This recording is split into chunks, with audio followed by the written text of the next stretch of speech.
Fala pessoal, tudo bem com vocês? Muito bom dia, muito boa tarde, muito boa noite a todos. Vocês estão bem? Eu estou muito bem, na medida do possível, né?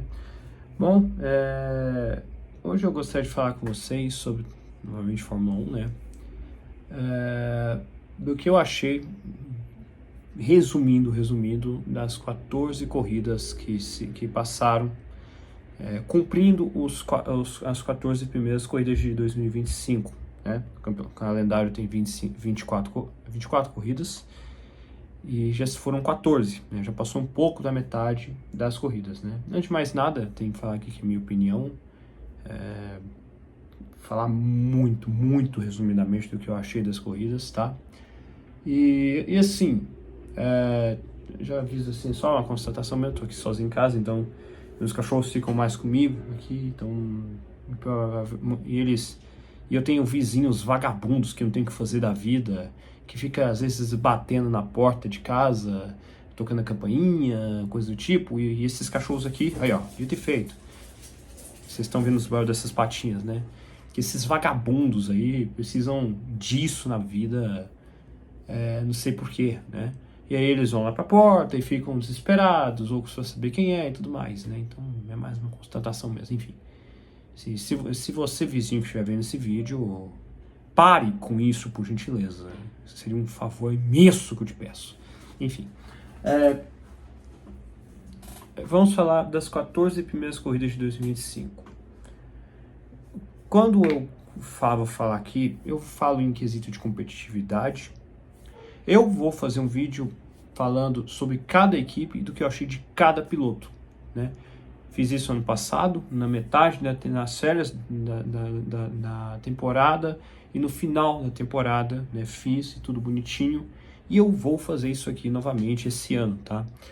E assim, acrescentando até algum tipo de comentário, até com relação às qualificações, porque ano passado eu não fazia de qualificação e esse ano eu estou fazendo. Pois bem, aqui vai entrar alguns critérios como a qualidade das corridas, do que eu gostaria que tivesse tido e não teve esse ano, né? A competitividade é um termo que eu gostaria de falar com vocês, né? A competitividade desse ano, ela é muito inferior ao ano passado.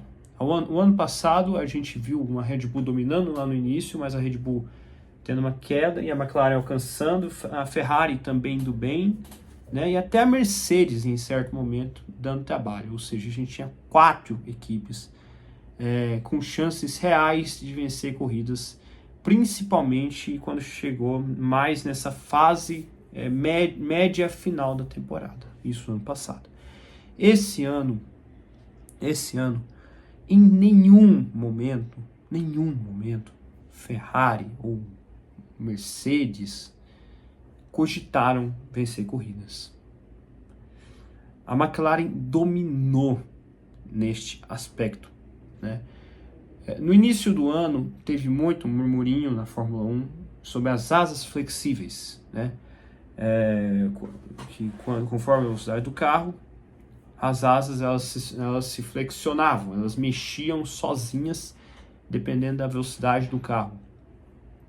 E isso, logicamente, foi um fator que influenciava positivamente no desempenho, por exemplo, da equipe dominante da McLaren. E a gente foi muito crente nas corridas iniciais que, que foi por conta disso, foi por conta desse não banimento temporário das asas flexíveis que deu à McLaren uma competitividade. Bom, já se passaram algumas corridas, né, desde que isso foi concretizado, de que seria banido de vez, e a McLaren continua dominando. E para não dizer, talvez, que ela esteja dominando até mais, talvez. Então, em termos de competitividade, a gente nota, em termos de equipes, pilotos vencendo corridas, esse ano está sendo muito menor. Porque nessa altura do campeonato, no ano passado, o Norris tinha vencido corrida, o Piastri tinha vencido corridas, uma corrida, que inclusive foi na Hungria também, né? Eu não sei se foi no segundo semestre ou se foi no primeiro semestre, agora não estou lembrado, quando o Piastri, enfim, venceu a primeira corrida dele. Mas, enfim, o Leclerc tinha vencido corridas, o Verstappen tinha vencido corridas, o Norris tinha vencido corridas, o Carlos Sainz tinha vencido corridas, e até mesmo George Russell tinha vencido corridas, né? E o Hamilton também, o Lewis Hamilton também tinha vencido corridas. Então, ou seja, a gente tinha vários pilotos que tinham vencido várias corridas, né? Então, olha só como era a temporada de 2024 com relação a essa. Nesse ano, o Piastri venceu corridas, o Norris venceu corridas, e o Verstappen venceu corridas, e o Russell venceu uma corrida até agora. A McLaren venceu, talvez ali eu não tenho uma noção assim muito de percentual, mas dá para dizer que a McLaren venceu 80% das corridas desse ano. A Red Bull 10% e a Mercedes 2%, sei lá. Não sei se seria essa conta, mas enfim. Então, preciso dizer alguma coisa? Não preciso, né? Preciso dizer que a competitividade esse ano tá fraquíssima, né? Mas, por outro lado, a gente tem uma disputa de dois pilotos, né? A gente tem, e eu vou entrar muito nesse assunto, da McLaren, quando for o assunto da vez for a McLaren, mas falando um pouco brevemente sobre, temos a disputa de dois pilotos que nunca foram campeões. O Lando Norris e o Oscar Piastri, né? O Piastri, que é um piloto mais jovem, né? Um piloto de pouca bagagem de Fórmula 1, ele não tem nem 100 prêmios ainda. O Lando Norris tem 100 prêmios, mas dirigiu um carro competitivo somente agora, né? É a primeira vez na vida que esses dois aí sentam a bunda deles em um carro competitivo, ultra competitivo, né? Então, eles estão sempre cometendo muitos acertos, é verdade, mas sempre em algum momento o Piastri errando ou o Norris errando, né? E isso, claro, afetando diretamente na disputa entre eles, né? E eu não vou entrar muito mais em detalhes, porque eu quero entrar muito nisso quando eu for comentar deles, no vídeo mais específico deles, né? Mas é uma batalha bacana, porque são dois pilotos que sabem que muito provavelmente o ano que vem vai ter um novo regulamento, e é definitivamente e é literalmente, melhor dizendo, um regulamento onde volta do zero, né? As questões assim de quem é que vai dominar, quem é que não vai e tudo mais, quem é que vai perder, quem é que vai ganhar e tudo mais, essas coisas todas, qual equipe vai se beneficiar, qual equipe vai ser prejudicada com o novo regulamento que vai ter em 2026, não só do carro, mas também de motor, né? Então, acho que esses dois pilotos, o Norris e o Piastri, talvez estejam correndo tudo que podem, porque sabem que talvez essa seja a única chance deles. Porque pode ser que a McLaren, ano que vem, esteja uma nhaca, como ela esteve em alguns anos atrás. Como ela esteve até o início de 2023, por exemplo, onde já estava uma nhaca. E eu, inclusive, vou fazer vídeos nessa época. Então é muito... Então a gente, nesse quesito assim de competitividade, a gente tem uma competição bacana, porque o Norris e o Piastri hoje estão com um intervalo de 9 pontos um do outro. Então vai ser uma competitividade boa nesse quesito, mas em termos de uma maior variação, né, de vencedores, igual foi ano passado, a gente não vai ter. Eu acho muito difícil, pode ser até que a Ferrari vença, pode ser até que a Red Bull vença, pode até ser que a Mercedes vença, mas isso vai ser uma questão específica de uma pista ou outra, né? Não vai ser um padrão, né? Vai ser uma exceção, né? Então é isso que eu particularmente penso sobre competitividade, né? No quesito qualidade das corridas, eu diria para vocês assim que são muito ruins. Não houve nenhum grande prêmio que eu cheguei aqui, né? E isso falando não só de corrida como qualificação. Qualificação é até interessante. É até interessante porque, como eu falei, justamente assim, por essa questão assim, do Lando Norris e do Piastri serem pilotos novatos nessa questão de terem carros dominantes, eles muitas vezes acertam a mão, mas eles também têm momentos em que eles erram a mão, né? Então eles estão sempre sujeitos a cometer erros nos sábados, né? E isso abre brecha para Verstappen, para Leclerc, para Russell, para Hamilton, sei lá quem mais, intervir e ter uma pole provisória, né? Como foi, por exemplo, inclusive no último Grande Prêmio, onde o Leclerc conseguiu a pole position por conta da não melhora das duas McLarens, por exemplo. Mas elas tinham condições de dominar a qualificação, fazer um 2 fácil. Então esse tem sido o alicerce salvante dos sábados. O problema é que nas corridas a gente vê corridas abomináveis. A gente vê corridas com pouquíssimas ultrapassagens. A gente vê corridas onde as ordens de equipe... Não há uma corrida até agora onde não teve ordem de equipe. Não teve ordem de equipe. Né? Então, olha o nível que chegou nessas corridas. Né? O efeito solo ele chegou para ser uma inovação justamente nesse aspecto. E fracassa nesse aspecto. Né? Então, com esses carros cada vez mais aerodinâmicos, mais rápidos, mais velozes, que fazem as curvas com uma velocidade muito maior do que faziam lá no início desse regulamento, com a evolução das equipes, os carros estão ficando cada vez mais rápidos, mas cada vez menos próximos entre eles.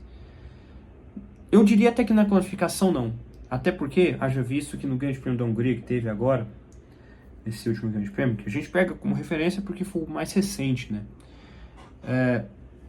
Foi o Grande Prêmio, foi a qualificação com a menor distância entre o primeiro e o 10º colocado. Foi uma distância de menos de 5 décimos.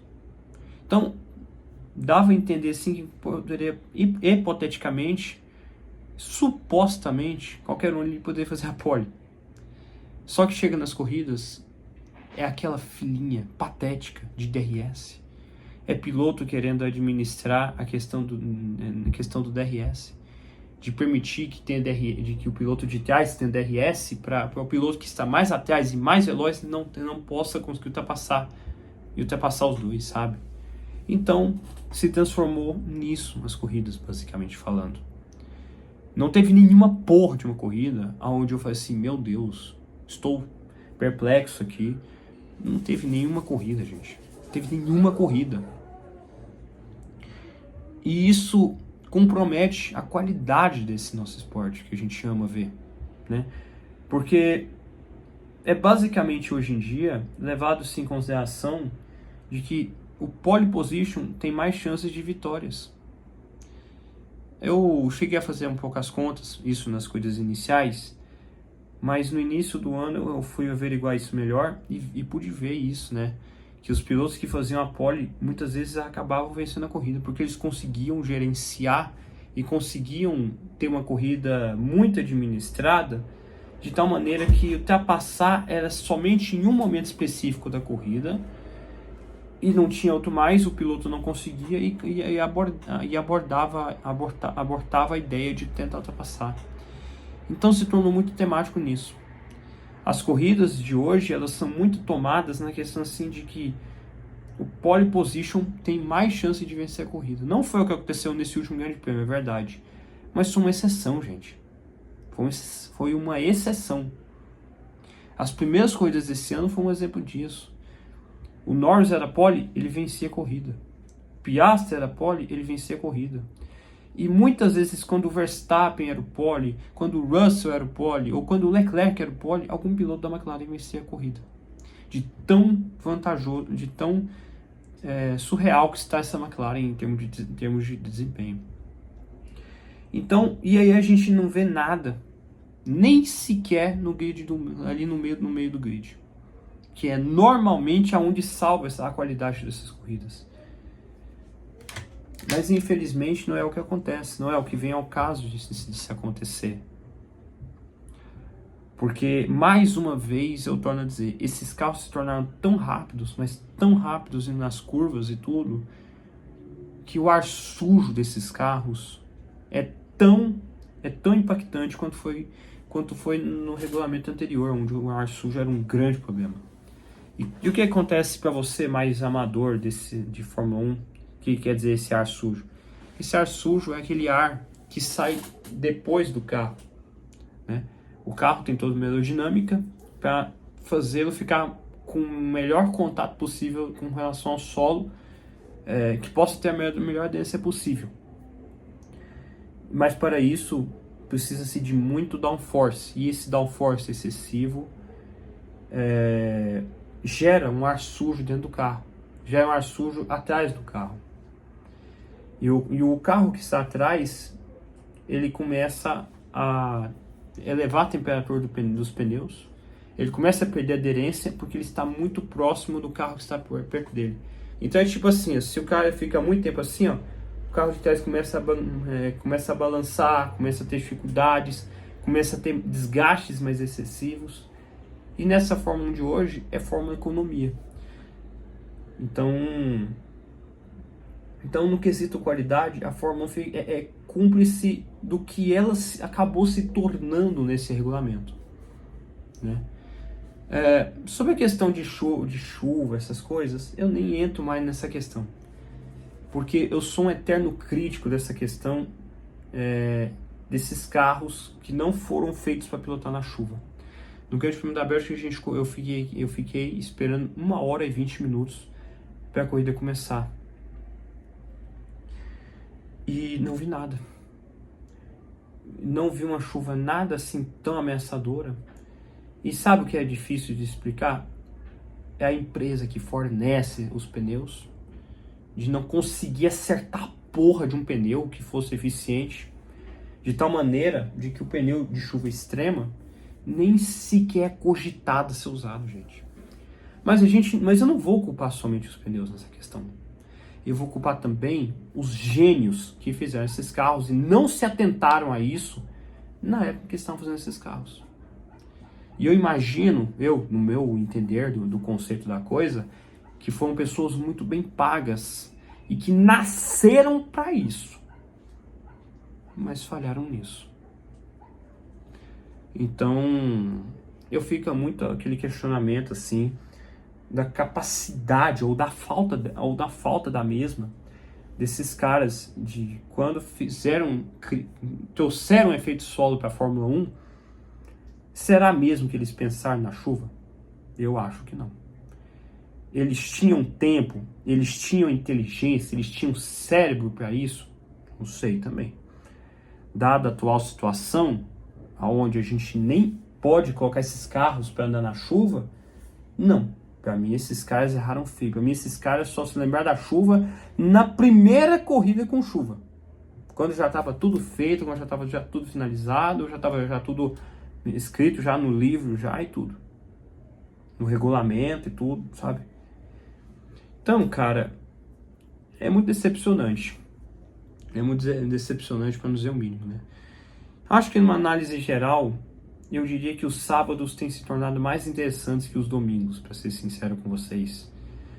Vendo as qualificações e tudo, eu sinto mais emoção. E dá para contar nos dedos os GPs assim, que eu tive realmente um mínimo assim, de emoção. Que foi o Bahrein, né, o Grande Prêmio do Bahrein, que teve muitas ultrapassagens e tudo, é verdade. Eu diria que esse GP da Hungria também não foi tão ruim assim. Eu diria